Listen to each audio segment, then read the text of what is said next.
What if the person you treated worst turned out to hold the power to change your life forever?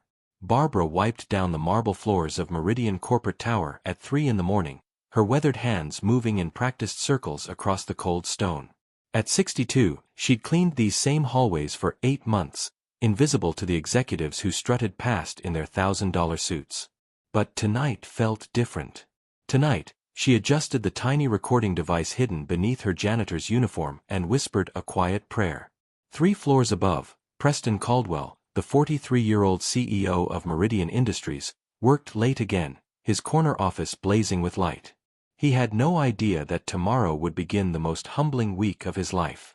Barbara wasn't just any janitor. She was an award-winning investigative journalist working undercover for 60 Minutes, documenting workplace abuse in corporate America. And Preston was about to become her most compelling case study. Where are you watching from tonight? Barbara had spent her entire career exposing the truth. 27 years at the Washington Herald, 3 Pulitzer nominations, and countless stories that changed lives. When 60 Minutes approached her about going undercover to document how corporations treated their lowest-paid workers, she didn't hesitate. The invisible people, her producer called them. The ones who clean up after success but never taste it themselves. Meridian Industries seemed like the perfect target. Preston Caldwell had built his father's modest manufacturing company into a billion-dollar empire, but rumors of his treatment of staff had been circulating for years. Former employees spoke in whispers about his explosive temper, his habit of humiliating workers publicly, and his complete disregard for anyone he deemed beneath his social status. Barbara's first day had been eye-opening. She watched Preston berate a security guard for letting a delivery truck arrive 5 minutes late. She saw him refuse to learn the names of housekeeping staff, referring to them only as the help. Most heartbreaking was witnessing him reduce a young receptionist to tears because she'd put his coffee in the wrong mug. "He thinks we're furniture," whispered Maria, a housekeeper who'd worked there for 15 years. "Just things that move around and clean up his messes." But Barbara noticed something else. Late at night, when Preston thought no one was watching, she caught glimpses of a different man. She'd seen him staring at a framed photo on his desk, a picture of himself as a young boy with an older woman, both smiling genuinely. She'd watched him pause outside the children's hospital across the street, his expression softer, almost vulnerable. The real Preston Caldwell remained buried somewhere beneath layers of arrogance and entitlement, and Barbara was determined to find him. Her hidden cameras had already captured hours of his worst behavior, but she sensed there was more to this story than simple workplace bullying. On her 8th night, everything changed. Preston had stayed unusually late, and Barbara was finishing her rounds when she heard shouting from his office. Through the partially open door, she saw him pacing frantically, talking on the phone. "I don't care what it takes," he barked. "Find me another specialist. There has to be someone, somewhere, who can help her."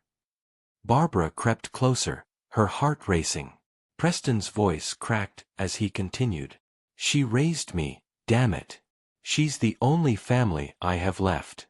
I won't just stand by and watch her." His voice broke completely. In the reflection of his window, Barbara could see tears streaming down his face. The photo on his desk, it wasn't just any woman. It was his grandmother, the woman who'd apparently shaped his early life before wealth and power corrupted his soul. Barbara's hidden camera caught every word, every tear. This wasn't the story she'd expected to tell. Preston Caldwell wasn't just a corporate bully. He was a broken man desperately trying to save the one person who'd ever truly loved him. As she quietly backed away from his office, Barbara realized her investigation had just become far more complicated than she'd ever imagined. The next morning brought Preston's worst behavior yet. Barbara was emptying trash bins in the executive conference room when Preston stormed in with his management team, his face red with frustration from the previous night's phone calls. "Where's my coffee?" he shouted at no one in particular. "And why does this place smell like cheap cleaning products?" Barbara continued her work silently, but Preston's attention was fixed on her. "You," he snapped. "What's your name again?" "Barbara, sir," she replied quietly, not looking up. "Well, Barbara, your cleaning is pathetic. Look at these windows. There are streaks everywhere. And the carpet has vacuum marks. Do I pay you people to make this place look worse? Barbara had cleaned those windows twice. They were spotless. But she bit her tongue and nodded. I'll fix it right away, Mr. Caldwell. You'll fix it now, he commanded. And while you're at it, my office needs to be completely redone. I'm meeting with investors this afternoon, and I won't have them thinking I run some second-rate operation. His management team shifted uncomfortably. Even they seemed embarrassed by his outburst. But Preston was just getting started. Actually, you know what? I want to see you clean my office properly. Come with me. I'll show you how it should be done. Barbara's heart pounded as she followed him, her hidden camera recording everything. This was exactly the kind of behavior she'd come to document. But knowing about his grandmother's condition made watching his cruelty infinitely more heartbreaking. For the next 20 minutes, Preston criticized every move Barbara made. He made her redo the same corner of his desk 3 times. He forced her to clean windows that didn't need cleaning. Most humiliating of all, he made her get on her hands and knees to scrub a spot on the carpet that wasn't even there. This is how I expect things done around here, he said, standing over her. Excellence isn't negotiable. But then something unexpected happened. As Barbara reached under his desk to clean an imaginary stain, she noticed a stack of medical bills scattered on the floor. Bills for experimental treatments, private nurses, and specialized equipment. All for someone named Eleanor Caldwell. His grandmother. In that moment, everything clicked. Preston's behavior wasn't just arrogance, it was desperation. He was lashing out because he felt powerless to help the one person who mattered most to him. The pressure of running a billion-dollar company while watching his beloved grandmother slip away was destroying him from the inside. Barbara's compassion began to war with her journalistic instincts. This was still workplace abuse. He was still treating people terribly. But now she understood the pain driving his actions. As she finished cleaning and prepared to leave his office, Preston collapsed into his chair and buried his face in his hands. For just a moment, the mask slipped completely, and Barbara saw the scared little boy in that photograph. If this moment touched your heart, please give the video a thumbs up. Barbara quietly left his office, her mind racing. Tomorrow, she would have to decide whether to expose Preston Caldwell as a workplace bully or try to save the broken man beneath the monster he'd become. That evening, Barbara couldn't sleep. She'd returned to her small apartment and spent hours reviewing the footage from her hidden cameras. The evidence was overwhelming. Months of Preston humiliating employees, making unreasonable demands, and treating human beings like disposable objects. It was everything 60 Minutes needed for a devastating exposé. But she couldn't stop thinking about those medical bills, about the pain in Preston's voice when he talked about his grandmother. Barbara had built her career on exposing truth, but which truth should she tell? The next morning brought her answer in the most unexpected way. Barbara was cleaning the lobby when she overheard 2 executives talking by the elevators. "Did you hear about the old woman?" one whispered. "Preston's grandmother. She passed away last night." Barbara's heart stopped. She looked up to see Preston emerging from the elevator, his usually perfect appearance disheveled. His eyes were red-rimmed, his tie crooked, and he moved like a man in shock. As he walked past her toward his office, something inside Barbara broke. This wasn't about the story anymore. This was about human decency. She finished her morning rounds and made a decision that would change everything. That afternoon, she knocked on Preston's office door. "Come in," came his hollow voice. She entered to find him staring out his window, the framed photo of his grandmother clutched in his hands. "Mr. Caldwell," Barbara said softly, "I heard about your loss. I'm very sorry." He didn't turn around. "Thank you," he whispered. She was everything to me." Barbara took a deep breath. What she was about to do would probably cost her the story of a lifetime, but she couldn't stay silent anymore. "My name isn't just Barbara," she said quietly. "It's Barbara Martinez.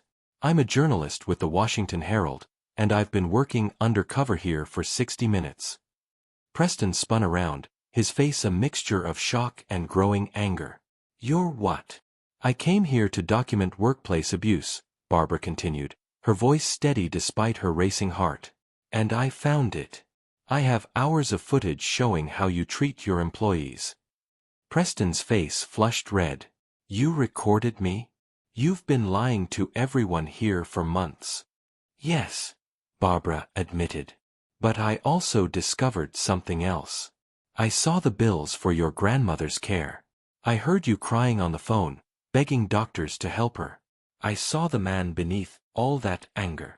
Preston stared at her in stunned silence. Your grandmother raised you, didn't she? Barbara asked gently.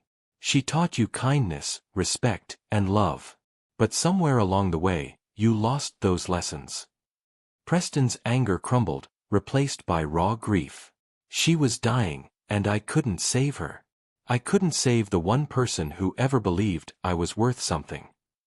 Have you ever felt so overwhelmed that you forgot who you really were? Barbara asked, her voice full of compassion. Have you ever faced something like this? Let us know in the comments.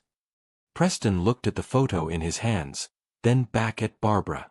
What are you going to do with those recordings? Barbara smiled sadly. That depends on what you're willing to do to honor your grandmother's memory.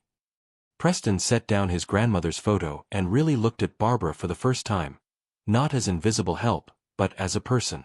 She used to tell me, he said quietly, that how we treat people when no one's watching shows who we really are. It sounds like she was a wise woman, Barbara replied. She was everything good about me, Preston's voice broke. Before the money, before the pressure, before I became this. He gestured helplessly at himself. She worked 3 jobs to put me through college. She never missed a single one of my baseball games, even when she could barely afford the gas to drive there. Barbara felt her own eyes filling with tears.